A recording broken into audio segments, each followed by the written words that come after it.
Saya Semin Dolu, SPD, Kepala SMK Negeri 4 Kupang, menyampaikan selamat merayakan Paskah tahun 2020. Mari kita saling bergandengan tangan dan terus mendoakan kiranya kita bisa melewati pandemi COVID-19 ini dengan baik dan Tuhan senantiasa menolong. Kita mewawancara Bapak Kapsel terkait dengan pelaksanaan UNBK pasca corona ini seperti apa?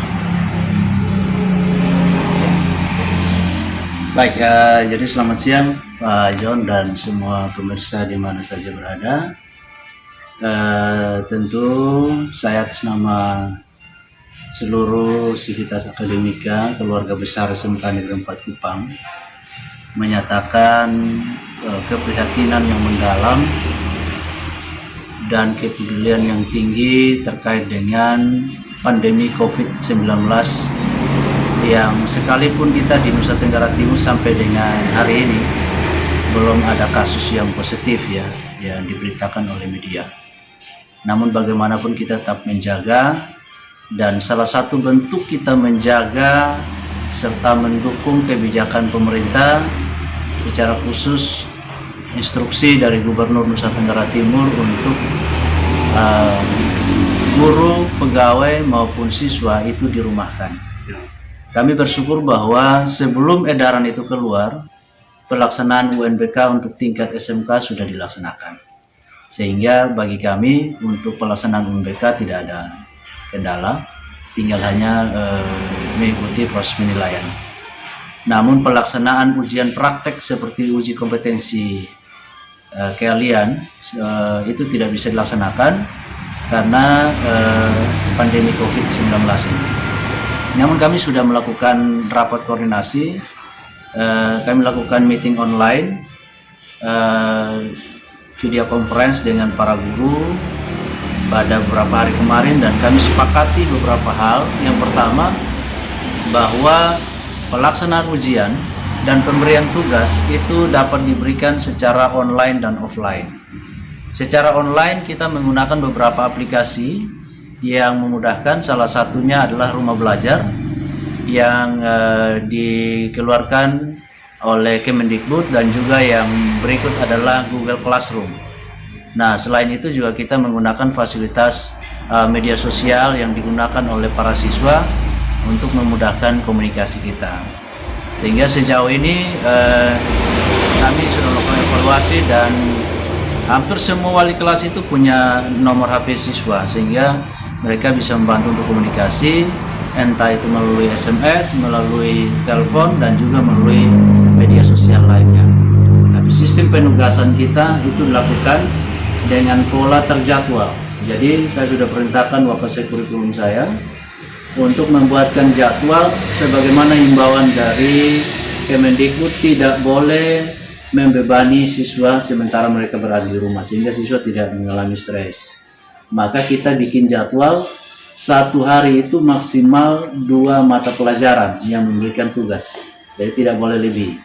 Maksimal 2 tugas untuk masing-masing mata, dan itu kita sudah buatkan schedule.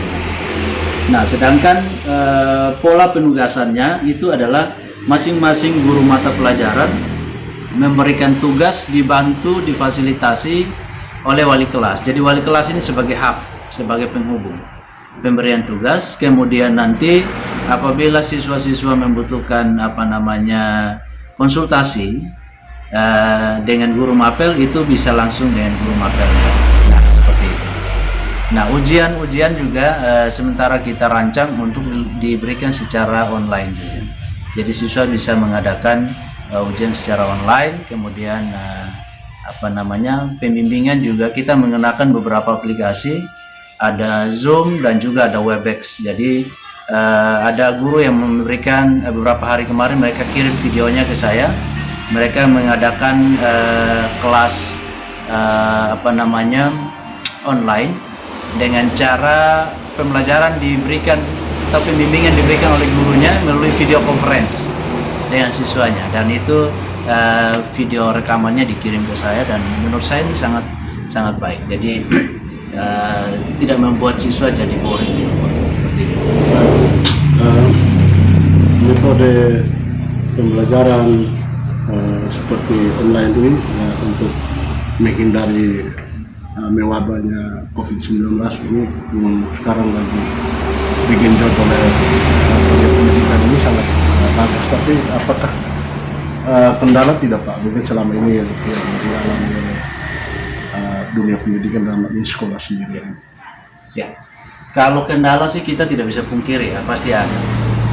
Kemarin dalam video conference saya dengan guru-guru saya, ada satu guru yang bertanya, Pak, bagaimana dengan siswa yang tidak punya perangkat Android misalnya? Nah, bagaimana mereka bisa mengerjakan tugas-tugas? Saya katakan bahwa pertama, ini adalah instruksi baik dari pusat sampai di daerah untuk kita melaksanakan pembelajaran dengan sistem daring maupun secara offline. Karena itu, karena namanya instruksi, maka mau tidak mau kita harus laksanakan. Tidak bisa ada pilihan lain. Bahwa kemudian ada kendala, itu juga yang kita alami pada saat kita melaksanakan pembelajaran secara tatap muka. Kita melaksanakan pembelajaran secara tatap muka langsung saja, ternyata masih ada siswa juga yang tidak mengerjakan tugas, kan begitu. Apalagi ini kita laksanakan secara online, tentu ada kendala. Nah, kendalanya salah satu adalah masalah ada saja siswa yang tidak punya perangkat komunikasi. Nah itu, jadi ini tentu akan sedikit memberikan kesulitan bagi kita. Tapi saya sampaikan bahwa kita jalan dulu sambil kita evaluasi siswa mana atau berapa banyak siswa yang sama sekali tidak bisa kita komunikasi dengan mereka karena keterbatasan jaringan. Tapi bagi saya ya kita jalan dulu sambil kita melaksanakan evaluasi. Menurut saya ini kira-kira menurut Pak Kapsek sendiri solusinya seperti apa nih Pak ini ke depannya supaya bisa jalan metode ini? Ya, pertama kita membutuhkan kerjasama semua pihak ya. Jadi bukan hanya sekolah saja yang aktif untuk melaksanakan gerakan pembelajaran secara daring atau dalam jaringan ini. Tetapi orang tua siswa sendiri mesti ada rasa tanggung jawab karena kita ini sedang dirumahkan, bukan diliburkan. Jadi pemahaman kita sementara kita tetap melaksanakan tugas baik itu sebagai guru maupun sebagai siswa. Dan orang tua juga mesti membantu karena kan tidak bisa guru sendiri memberikan tugas bisa saja. Tapi kalau tidak ada proaktif dari siswa dan juga orang tua akan sangat repot. Karena itu himbauan saya adalah butuh adanya kerjasama semua pihak. Baik sekolah, kalau kami dari sekolah nyaris tidak ada kendala. Karena semua guru kita sudah minta untuk mengerahkan segala kekuatan secara maksimal untuk menggunakan media-media yang ada. Bahkan guru-guru yang tidak bisa mengoperasikan aplikasi kita minta untuk mungkin anak-anak atau keluarga mereka di rumah yang bisa membantu, tolong bantu dulu. Jadi memang tidak bisa dipungkiri bahwa ada 1-2 guru yang secara IT belum bisa menguasai secara baik. Tetapi kita sudah komitmen dalam rapat bersama bahwa harus minta tolong orang di dalam rumah yang bisa membantu. Jadi penugasan harus diberikan secara daring sesuai dengan aplikasi yang kita sudah sepakati. Baik, yang terakhir bagaimana tanggapan Bapak terkait dengan instruksi dari Menteri Pendidikan terkait dengan ketidakadaan UMTK lagi ke depan? Ya, bagi saya ini situasional ya. Jadi kalau saja tidak ada pandemi COVID ini pasti tidak ada kebijakan itu. Kebijakan ini dibuat oleh karena kita tidak bisa bertemu untuk melakukan ujian secara langsung kepada siswa. Nah, sementara kalau dipaksakan ujian secara online pun ini ada kendala yang tadi sudah saya sampaikan. Banyak siswa, banyak orang tua tidak punya fasilitas untuk mendukung pelaksanaan ujian secara online. Nah, ini yang jadi soal, kecuali ujiannya di lingkup DKI Jakarta atau kota-kota besar yang sudah sangat siap mungkin. Tapi kalau secara umum untuk satu Indonesia memang bagi saya mendukung pelaksanaan ujian itu dengan catatan bahwa hasil ujian tidak boleh menjadi prasyarat untuk melamar pekerjaan ataupun hasil ujian jangan sampai menjadi prasyarat untuk melanjutkan ke jenjang yang lebih tinggi.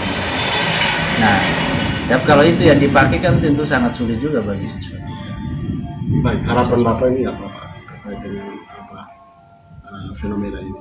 Ya, harapan saya pertama kita doakan supaya pandemi COVID-19 ini dapat selesai dan aktivitas pembelajaran di sekolah dapat berjalan sebagaimana biasanya dan tidak memberikan dampak yang lain. Karena bagi saya COVID-19 ini bukan hanya berdampak pada kesehatan, tetapi berdampak pada ekonomi dan sejumlah dimensi kehidupan yang lain yang sangat mengganggu sekali. Terima kasih Pak. Ya, terima kasih banyak. Selamat siang.